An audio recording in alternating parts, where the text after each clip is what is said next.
Hey everybody, it's me Jill and welcome to Jill Informed. This is the recap of Vanderpump Rules Season 8, Episode 7. It's not about the pastor. It's not about the pastor. This episode opens with Ariana showing up for her shift at SUR. Yes, she hasn't been there in like 3 months, I guess. And Peter, in a plunging neckline, is acting like she's a new employee again. It's only been 3 months. I mean, if she had been gone for a year, I can kind of see, but whatever. Then she meets Dayna, or I guess she's already met her before, but they talk to each other. And, you know, they talked about pride and how they both just came out as bi women at Pride. I know Ariana did. Well, Ariana said that was her first Pride being out. And I guess that's the case for Dayna as well.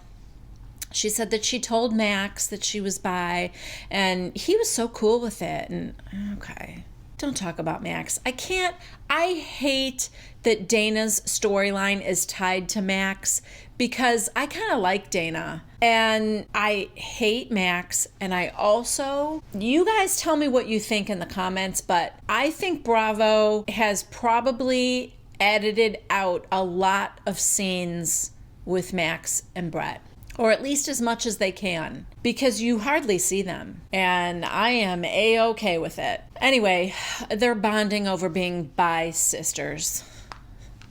And we start off, good. I'm just so happy that this episode isn't going to be controversial at all. We just had to deal with Max and Brett and their stupid, racist, misogynistic selves. And now we have Brittany and Jax's pastor. All right, so we are in the car with Lisa and Ken. She tells Ken that I woke up this morning to seeing myself plastered all over social media. Apparently, the pastor that Jax and Brittany have hired to officiate at their wedding has been saying horrible, nasty things about the LGBTQ community on social media. Fun. We now cut to Beau and Stassi's apartment, and Beau is cooking baked potatoes, and he does this funny little... I guess Stassi is like filming him on her phone, and I guess maybe he has a little show, YouTube show or online, where he does these funny little skits with cooking. So he's doing that, and Stassi keeps having him change his accent, and then Lala comes over, and Beau has made her a non-alcoholic Beau Pearl spritz. Yeah, he's using Beau instead of, well, like a lot of words. He's like a Smurf. In Lala's confessional, she said, Stassi's doing a great job of turning Beau into a perfect housewife. We cut back to SUR, and Ariana is behind the bar, and Lisa walks up and asks her how she's doing, how does she like being back, and she said, yeah, she likes it. And she said, but there's something I wanted to talk to you about that's kind of bothering me. It's the pastor. Lisa tells her that she knows all about it, and she talked to Jax and Brittany, and they felt terrible about it, and they're going to do something about it. Then we see a flashback to Lisa calling them from the car. Brittany, I did see one comment back in the day, but he promised me he wasn't homophobic. And Jax said, you know, we would never want anyone to think that we were okay with that. Back at Stassi's apartment, Lala, dude, what's up with Jax and Brittany's pastor? Okay, so this is a thing now that everybody's talking about. Something must have just gotten posted. Because, like, at the top of the show, Lisa said that she woke up to all these, like, things on social media with her, you know, people are probably letting her know what this guy said. So either he just posted something new or somebody just found all of his tweets or whatever they were and posted them. Because it's all like hitting the fan right now. Stassi said, yeah, so like when this stuff comes out again after like 6 months, you really need to look into it. Now we're at a gym. Jax and Brittany were just working out, and now of course they're just sitting there. We have so many of the same scenes on Bravo shows. They're in a workout class and then they, grab a towel and just sit down to talk right there in the gym. Anyway, Jax and Brittany are talking about it. And it turns out that this pastor is an old family friend of Brittany's. She went to school with his daughters. She's known him for a long time, and he's a good man. I know he's a good man. Yes, he's a good man who tweets homophobic things. I should also say that Stassi said something like, Jax and Brittany are the kind of people that they don't think about stuff like that. Their pastor comes out, says all these negative things about the LGBT community, and they're just like, well, I mean, we don't think that, so, you know what I mean? Like, they're pretty apathetic about doing something about it. Stassi was kind of making it seem like, yeah, I mean, they're not like that, but they just don't care that he is. So anyway, like I said, Jax and Brittany are having this conversation, and Brittany said that she doesn't like the comments that he made, but she knows he's a good man, and she just hopes that nobody thinks that that's how she feels too. Jax is like, I don't care what you believe in. I mean, you can believe in like a cow. Just don't take it to social media. How about that? Okay. Not exactly the point, but... Okay, so... At least all the girls on the show knew about this for 6 months, because we get a little clip of a Watch What Happens live show when all the girls were on, and a caller asked Brittany about comments that her pastor made.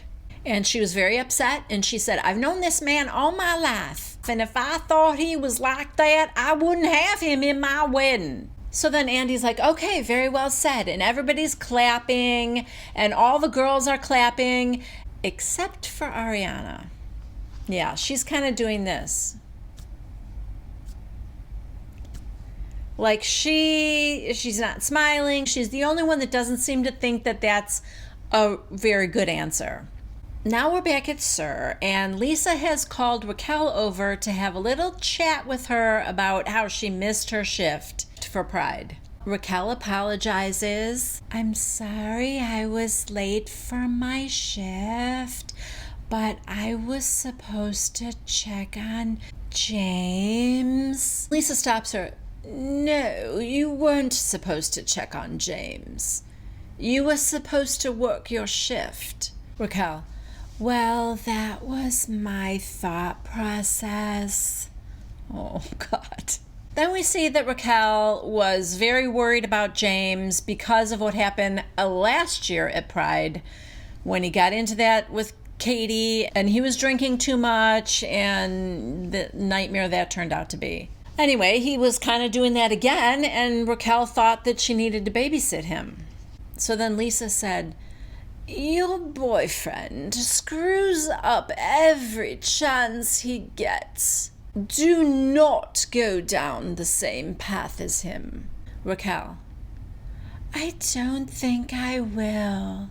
I'm a very responsible person. Lisa. Well, normally, yes, but you disappeared and you didn't come back. At any other restaurant, you'd be fired for that. Raquel. Yeah. Please don't fire me, Lisa. Lisa goes, well, I'm thinking about it. Please don't. Lisa tells her to go back to work, but that she's still going to be written up. Yeah. Now we are at Tom and Ariana's house. Tom comes home with sushi for dinner, and she's like, oh, are we going to eat it in bed?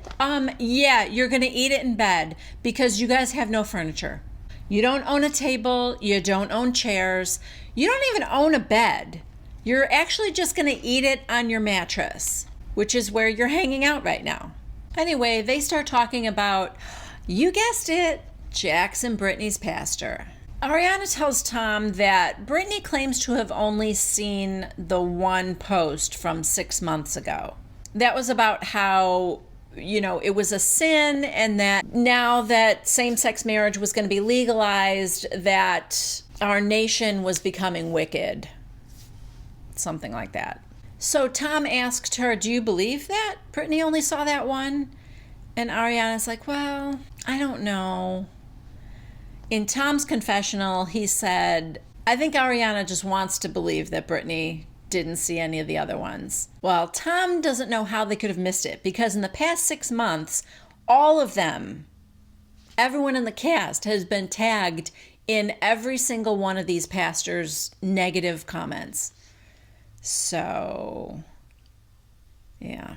Side note, can't they just hire someone to, like, pick out the furniture for them? Don't you feel like Tom Sandoval would love to pick out the furniture in his new house?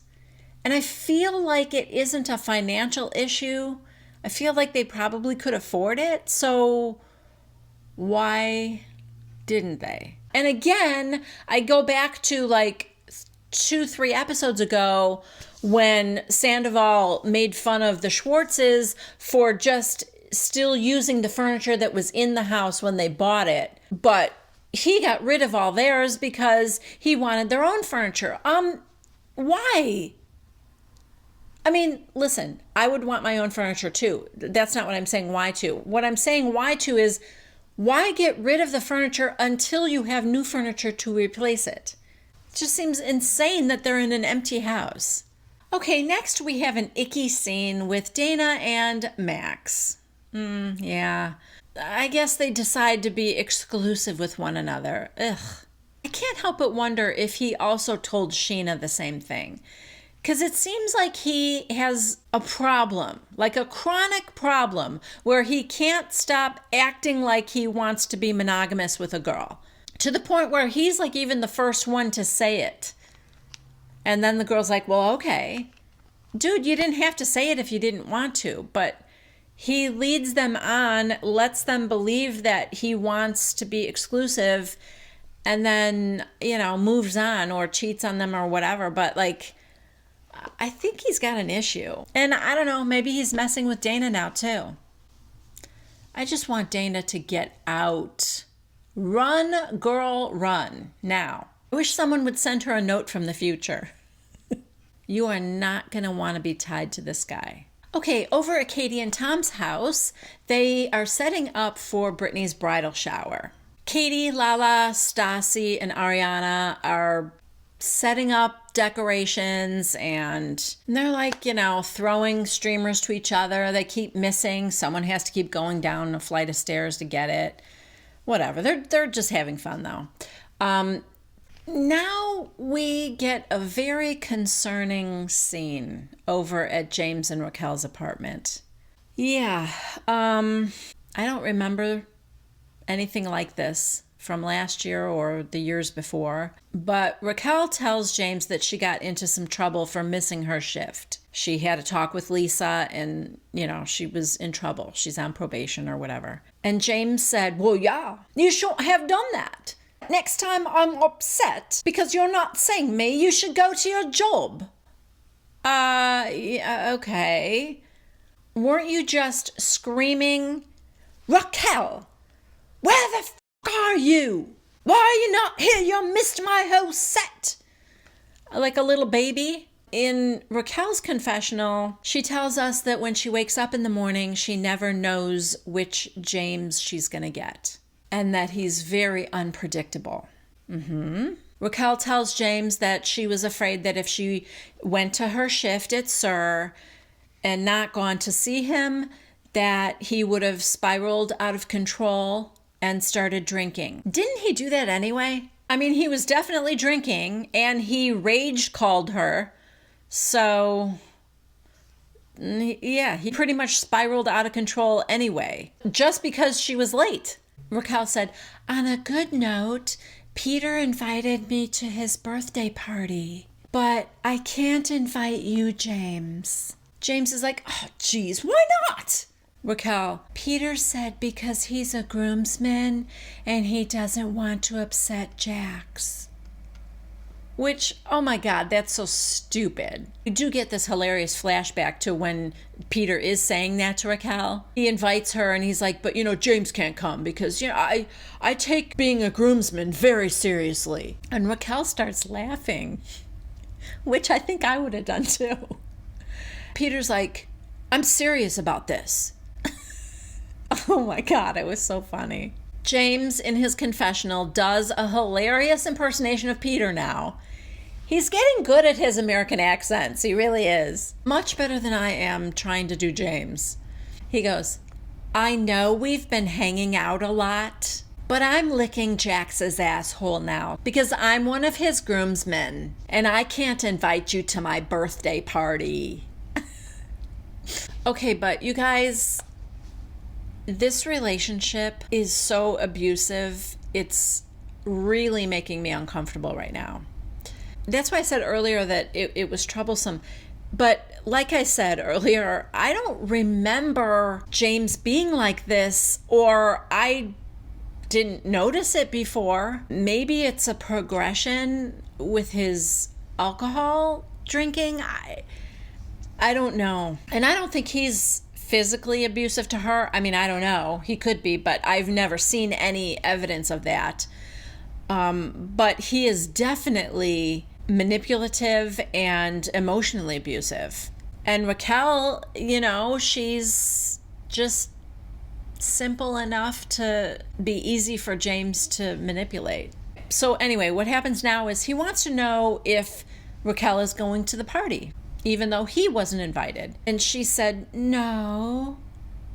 And he's like, oh, but you hesitated. I don't want you to go, so you're not going to go. And she goes, no, I'm not going to go. But it's like, he's like trying to trip her up, you know? Because he said, but you would go. If I didn't tell you I didn't want you to go, you would go. If I said, okay, I don't care, you can go if you want to go, you would because you want to. She's like getting all confused and she goes, no, I don't want to go. Why? Why don't you want to go? Because you can't go, so I don't want to go. It's, oh my God, you guys, it is so cringy. And you know, she is hesitating, but I don't think it's because she wants to go and she doesn't want him to know. I mean, maybe she does want to go, but I don't think that's why she's hesitating. I think she's hesitating because she's afraid to say the wrong thing. And she's afraid of him. At least she's afraid of him exploding. I don't know that she's afraid of him like physically hurting her. I'm not going to say that. I don't think that necessarily, but what I feel like I'm observing right now is bad enough. And it's just super uncomfortable to watch this scene and to see how afraid Raquel is around him. It makes a whole lot more sense why she went to Tom Tom and missed her shift at SUR. It isn't that she prioritizes James over her job with Lisa. It's that she's more afraid of James than she is Lisa. Lisa's a softie.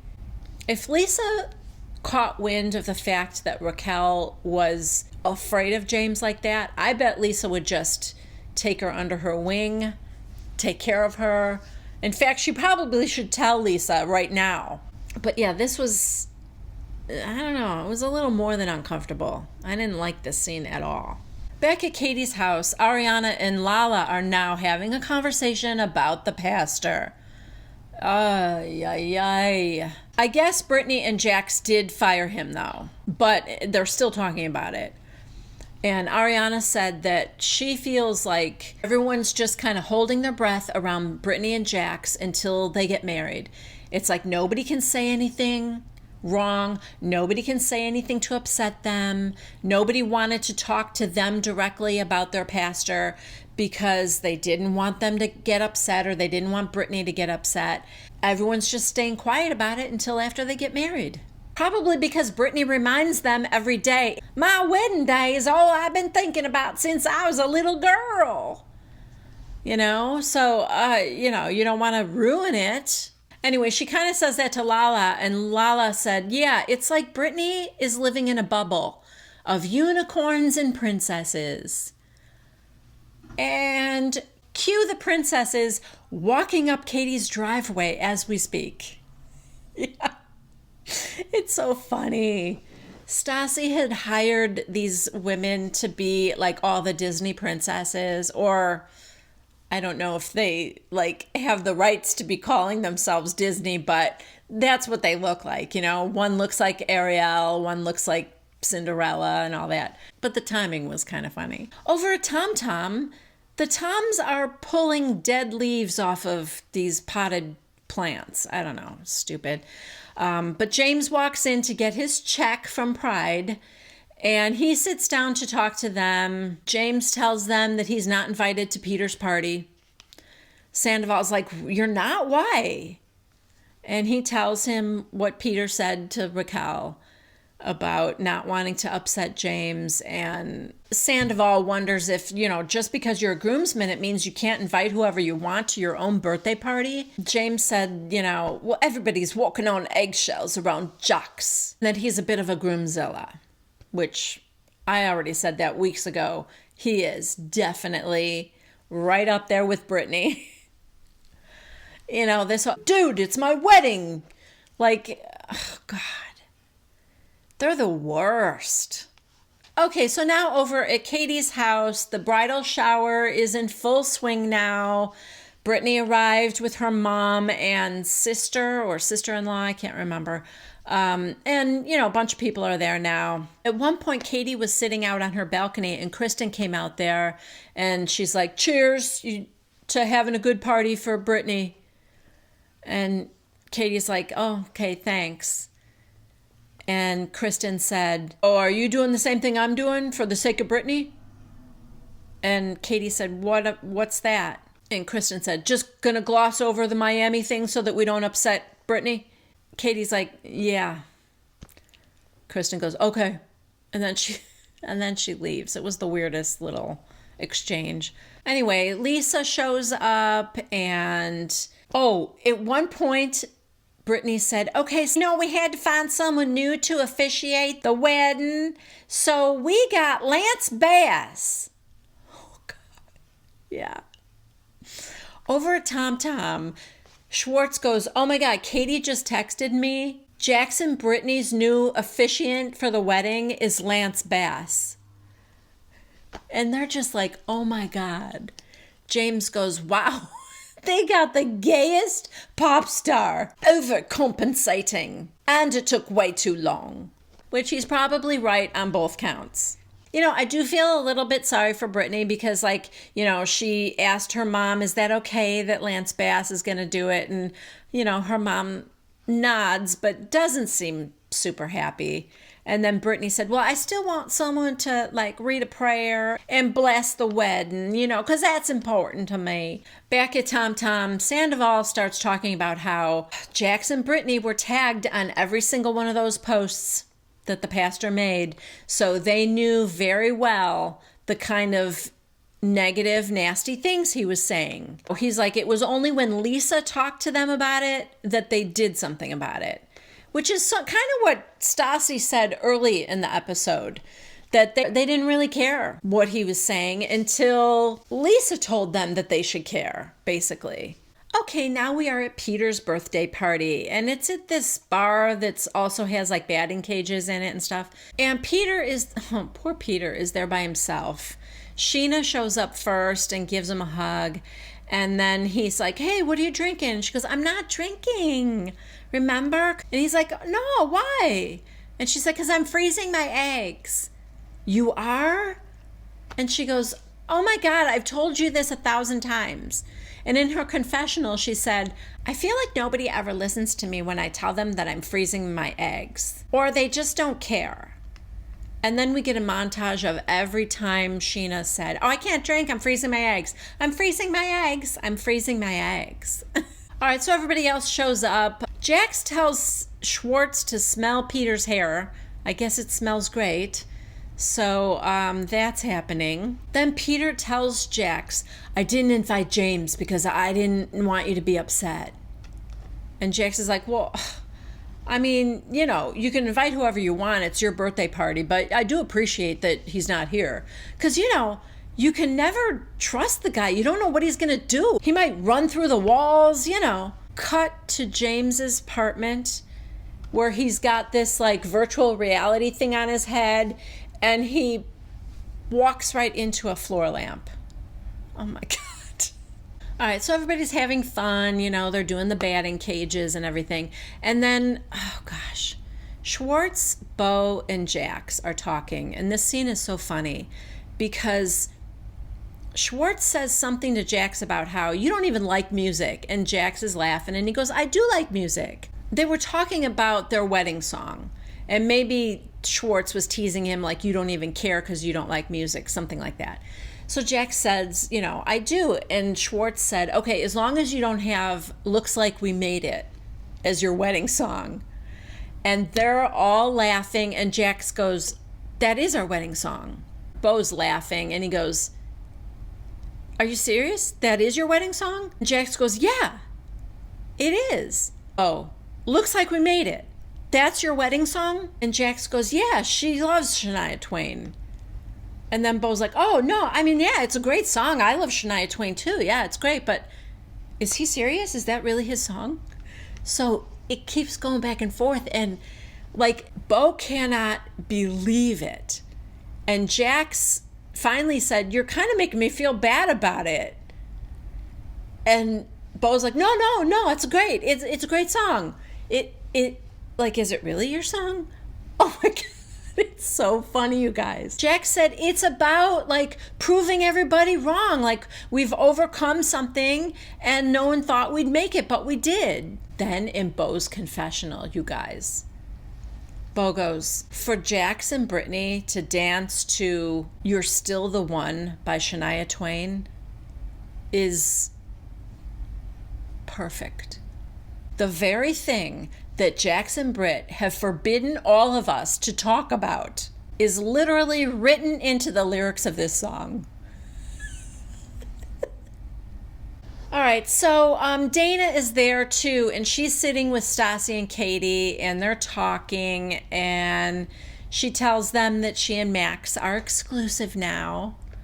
And they kind of love it because they know it's going to stick in Scheana's craw. But honestly, all I can keep thinking of is, he is no prize, Dayna. Believe me, Scheana is the one who ends up way on top of this one, okay? All right, now for some reason, Brittany has been on her phone all night. And she's got a sour expression on her face. And Katie and Lala are talking to her like, what's wrong? And she goes, I just can't look at Twitter and Instagram anymore. And Lala said, no, we don't want you to look at it.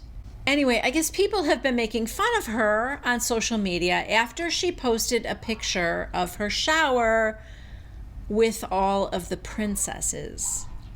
Yeah. People have been saying things like, is this a party for a grown-ass woman? Yeah. You know how mean people can be. Oh my God. I can't believe that Brittany isn't used to how people are on social media. I mean, come on. Even I know how cruel people can be in my comments section or on social media to me, and I have hardly anybody that even knows me. So if I were Brittany or had Brittany level fame, if you want to call it that, I can't imagine why she is not at least somewhat desensitized to that by now. Okay, so now Sandoval and Jax are just sitting at the bar by themselves, and Sandoval can't help himself. He has to bring up the pastor. Yeah. Why, though? You know what I mean? Like, it has been fixed. We now have Lance Bass. So I don't know why he felt like he had to do it, but he did. He said, so what's the deal with your pastor, Jax? And Jax goes, what do you mean? Lance Bass is my pastor. He's not a pastor, but yeah. And Sandoval goes, no, I mean, up until 3 days ago, dude. Why did it take Lisa telling you for you guys to do something about it? And Jax goes, nope, I'm not doing this. And he gets up and he goes over to where Brittany is with the girls. And he's like, oh, did you... And then he sees that she's upset. And he goes, Brittany, what's wrong? Is it about the pastor? And they tell him that, this is a new thing now. It's about the princesses. But Jax tells him, he just came from Sandoval and what Sandoval said to him. Now Sandoval comes over and it is just a free-for-all. Lala is screaming at Sandoval for getting Brittany upset. Brittany is screaming at him, "How dare you? It's not my fault." She swears she didn't know. Now Jax has gone over to where Kristen and Ariana are. And he's saying, why does Sandoval have to act like that? We corrected it. Lance Bass is doing it now. And Ariana, of course, is sticking up for Sandoval. And Jax says, "What does it matter who marries us?" Ariana's like, "Are you kidding?" Like, it's just, Jax is so selfish and also really just kind of just like dumb to thinking of anybody else or what that might be like for Ariana, who is their friend, to go to their wedding knowing that it's being officiated by this pastor who is saying all these horrible things about her, But he just, he doesn't think that way. Anyway, back to where the girls in Sandoval are. Now they're just all attacking Sandoval. In Sandoval's confessional, he said, "I should be able to ask questions. I think it's dangerous that all of our friends are just defending this." And I get what he means. Stassi accuses Sandoval of Jon Snowing this thing. In her confessional, she said, "Jon Snow always has to do exactly what is right, regardless of whether it hurt his friends. This isn't Westeros. We're in Koreatown. Be nice to your friends." She's funny, but I don't agree with her. I do think the timing was dumb. I really do. Because here's the problem I have with Ariana and Sandoval.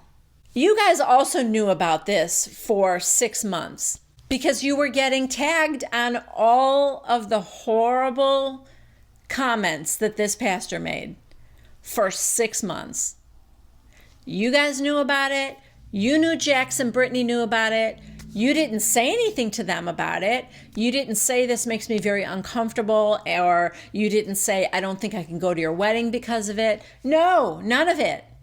Lisa Vanderpump, when she caught wind of it, she's the one that approached Jax and Brittany. They did something about it. Lisa Vanderpump, let's face it, is probably also the one that secured Lance Bass as the replacement.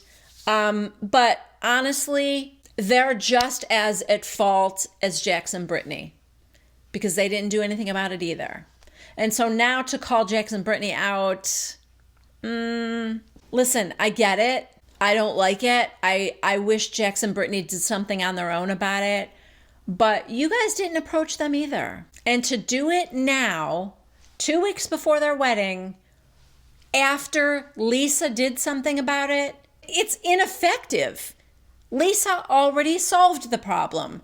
So now why do you have to pile on? It just irritates me. Anyway, Brittany is crying and screaming that she hopes that Jax will uninvite Sandoval. Meanwhile, Jax is on the exact same page as Brittany because he's telling whoever he's talking to that Sandoval is out and there's no recovering from this. There's no way Sandoval can be his best man. And that is where this sad episode ended. Yeah. Not a good one, guys.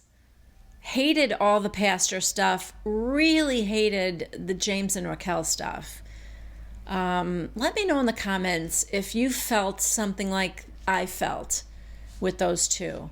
I could be just reading too much into it, maybe, but I didn't like it. And it's so surprising to me because I never got that vibe before. I just didn't. I thought Raquel was just a simpleton and James was kind of an idiot too. But not this angry stuff where he goes off on her. That's new, I think. It's at least new for the show, showing it to us. So anyway, let me know what you think about that. As always, give this video a thumbs up if you liked it, and subscribe to Jill Informed if you haven't already. And if you're interested in seeing more videos like this one, please click on that notification bell. I will see you next time for the next recap of Vanderpump Rules. Bye.